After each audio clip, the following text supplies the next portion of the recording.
Now, this debate's sure to wake you up. Channel 4's latest reality show, Naked Education, has sparked widespread backlash for featuring a group of adults stripping fully naked in front of 14 to 16-year-olds in a classroom. Yes, the show aims to normalise all body types and break down stereotypes, but some say that it's gone too far. So, do they have a point? Is it important to normalise nudity in the classroom?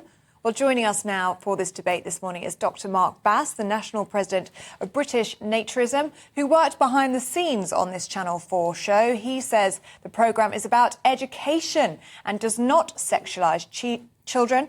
Meanwhile, Caroline Farrow of the Catholic Universe Weekly says it's inappropriate and most teens would cringe. Welcome both and good morning to you. Mark, I want to start with you, if that's okay. Lots of people watching and listening this morning will say this is inappropriate. Adults, fully grown adults, stripping off in front of teenagers. Well, I think really the challenge we've got in front of us is actually how we do educate our youngsters. So we know that young people are actually getting their education from far more dubious sources. So looking at porn, or even in the best cases, gaining their impression of what a person should look like based on Instagram filtered pictures. So what we really need to be finding is a way that we can actually have that conversation. That's what the show does. I know that there's been a lot of focus on that particular aspect of it. But actually, if you listen to the conversations that are going on, the kids on that show really have had their eyes opened, and they've shown an awful lot of wisdom because they've started to recognise that there are preconceptions that are not entirely accurate and that they really ought to be thinking in a more realistic way about what humanity is. Well, Mark, I've made a show for Channel 4. I was the front man for Porn on the Brain, and that was about dealing with porn, as you just mentioned. But here's the thing. We didn't show children porn.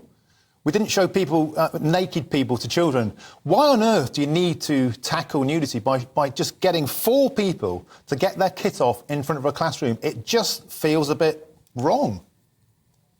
Well, I think the show really just showed that because the kids involved were surprised. This was not their expectation because they are not encountering real people. And the knock-on effect that is having on these children and how it's affecting their development, how it's affecting their mental health, how it's affecting the way that they are then going into relationships becomes a real problem. So it's just a matter of how do we actually educate young people? So if we're not doing it this way, then what is the better way of doing it rather than just sweeping the problem under the carpet? OK, Caroline, let's take this over to you then. Should we be showing children real bodies? Because if we don't show them it this way, they'll learn about it via porn. I think it's confecting a problem where no problem exists.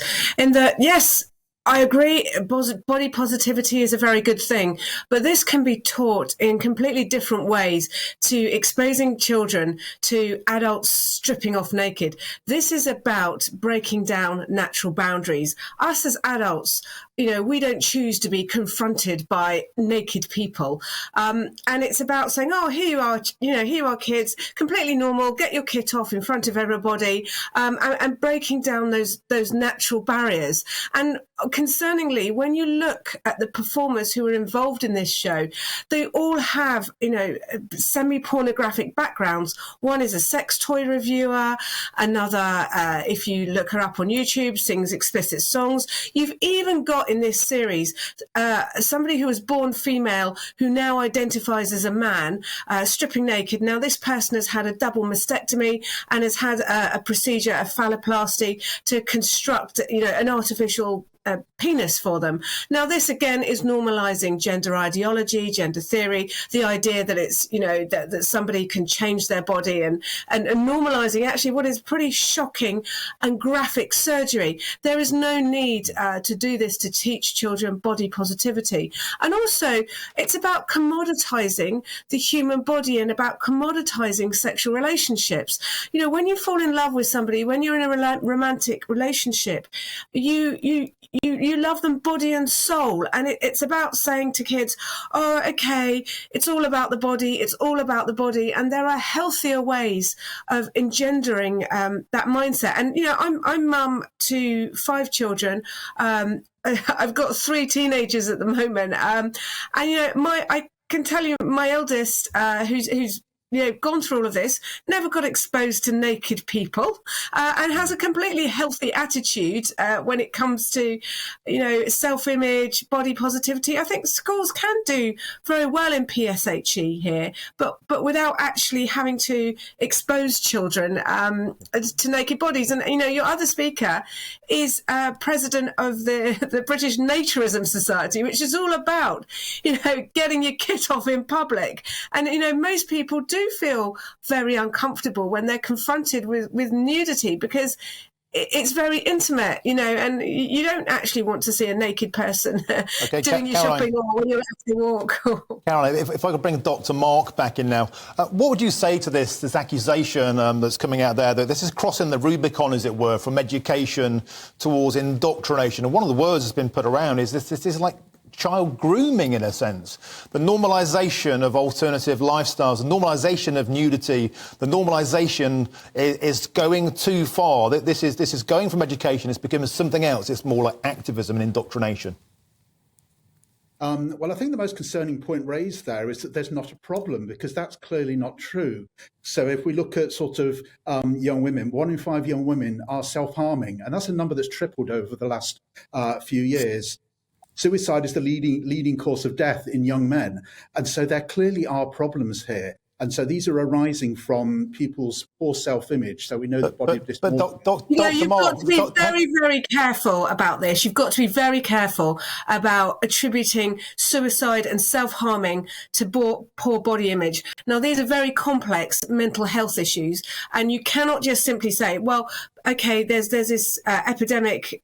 We have to be very careful. There are media guidelines about how we talk about suicide and how we talk about mental health. And where you have a young person who's self-harming, they are not.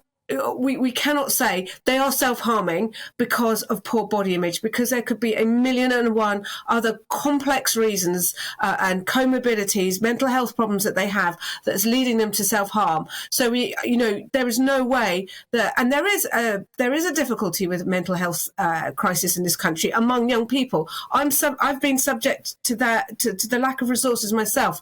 But the reason that we have this is not because of poor self-body image. It's things like lockdown. It's keeping children in isolation for 2 years. It isn't, body image may be a part of it for some, but actually, this is part of this ideology to say, oh, okay, people are committing suicide, and if you don't show children naked strangers, then they're going to have a really poor body image.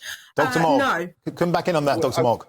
Yeah, I would certainly agree that exposure to nudity is not a fix-all for everything. As you say, it is these mental health issues are complicated. But I think if we're just going back to think about that sort of question about grooming, part of the problem that we've got in the way our young people are developing is that because they're not actually encountering real bodies and recognizing what normal bodies look like, what normal sexual health looks like, they're actually building their sexual preferences and their sexual development based on watching that pornography. Then that means that we're actually neglecting our young people, and we're almost throwing them to the wolves. I don't know if you watched the show, but you saw that all of the young people on that show, or those kids, had watched pornography, and the sort of studies that come out of both the British government and the American government show that by the age of 17, 17% of kids have seen porn. Sorry, 75% of kids have seen pornography. So to try and say that, okay, we're not going to educate them about the real body and therefore we're going to isolate them from nudity is clearly not true. They're going to be encountering nudity. All we can do is actually Dr. Mark, need to interject. Final word to Caroline. So the point there is kids are seeing too much porn, so the way we solve that is by showing them naked people in classrooms. Yeah, no, that's crazy. And so the way we stop children from seeing pornography is having tighter controls on pornography. And by the time you have seen pornography, if you've seen pornography as a child, it's incredibly dangerous, and it can alter your brain chemistry. And so you don't just go, okay, well, you've been binging on, it's like saying, okay, well, you've been binging on chocolate. Well, let's binge on crisps instead. This is why. But Caroline, we need there's no control that could be put on porn that would actually stop children from finding it. Well, actually, there are there are many controls that could be put on the internet to make porn much more difficult for children to access. And also parents need to kind of step up to the plate here. As mum to kids myself, I can absolutely tell you hand on heart that my children aren't looking at pornography because I've got a pretty tight handle on what they can and can't access on the internet. But actually internet providers can do an awful lot more to help block out pornography. And, you know, and children, it's a really defeatist attitude to say, oh, well, they're going to see it anyway, so let's show them, you know, some different naked people for them to ogle over, you know. And I think actually most kids would find this pretty cringe, you know, just seeing somebody else's body isn't going to go, oh, do you know what, mine? And in fact, again, it's encouraging children to think of themselves purely in terms of body image. And in fact, we need to get people to think about themselves, you know, body and soul, that there is so much more to us as human beings than our bodies and what we look like, and trying to sort of make ourselves feel good and presentable to others. OK, thank you, Caroline Farrow and Dr. Mark Bass. A hugely fiery debate, very civilised though, well done, and that's sure to get you going out there. Please send us in your views on this topic this morning, please. gbviews@gbnews.uk. Thank you, guys.